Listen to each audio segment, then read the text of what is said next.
Hello, everyone. Mock from the Record Players Podcast. I wanted to add this to the record basement as well because one of the record stores that I tend to frequent for the records for this show recently celebrated their 1 year anniversary, and I wanted to give them a little promo for one, but also to just sort of give you a bit of a bird's eye view as to the process I go through when I'm picking my records for these kind of for my collection. So the place is called Wicked Grooves, and they recently celebrated their 1 year anniversary by opening up in a larger space, about twice the size, maybe roughly, of where they were.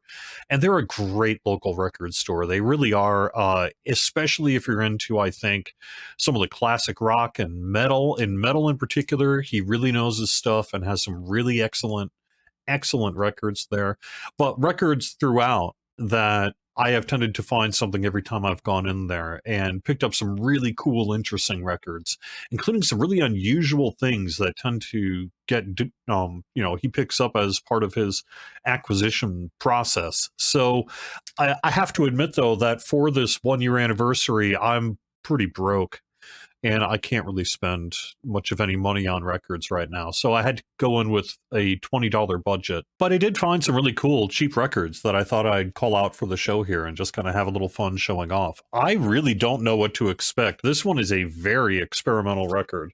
And I paid $10 for this one. This is called Boiling Point. And you can see what is interesting about it. It is a Pro Use Series direct cutting. It says Pro Use Direct Cutting Series Direct to Disc. So I've got another direct to disc from Realistic Radio Shack. But this is a Japanese pressing. This is made in Japan by EMI.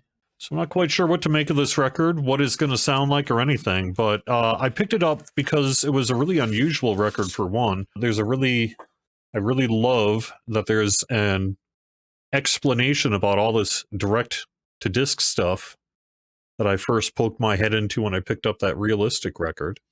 And for a 1978 press, look at that. Just incredible looking. I have no idea what to expect in terms of the music. I assume with names like Battle Hymn of the Republic and My Funny Valentine that we're looking at perhaps standards of some kind.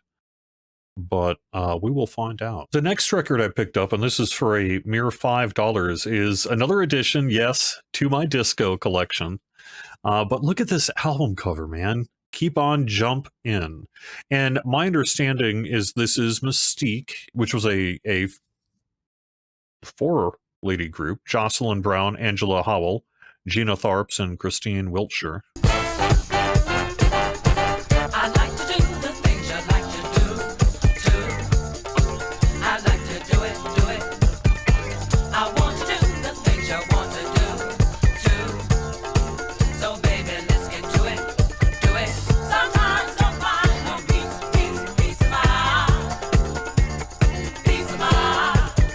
Speaking of inexpensive purchases, because I did have a $20 budget, I hit up their dollar bin.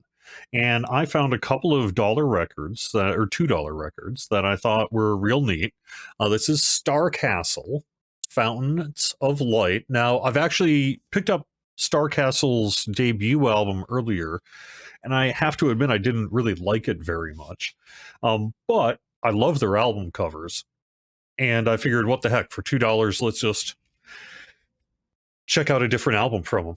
And then I picked up this record, which normally I pass this sort of thing up. This is a $2 all-time great bloopers volume 1 by Kermit Chafin. These records are often kind of junk, honestly, and I've seen them all over the place. But I picked this one up because when I opened it up and took it out, I realized there was a lot more in here than just the all-time allegedly great bloopers. I noticed that there were 3 flexi discs that were jammed into the package here. And I have recently been fairly fascinated by flexi discs. You can see this one clearly has been damaged a bit, but it'll probably playish. And this is Arthur Fiedler's favorites featuring a personal message from Arthur Fiedler.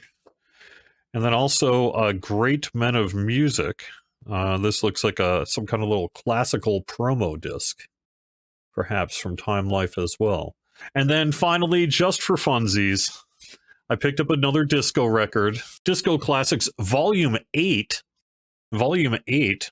So this is part of at least an 8-record Disco Classics set. And I'm sure it's worth the $2 I paid for it. Congratulations, Wicked Grooves. You're an awesome little store. Not even that little, though, either. They're getting bigger all the time. And the place is awesome. And I'd strongly recommend anyone in the area go check it out.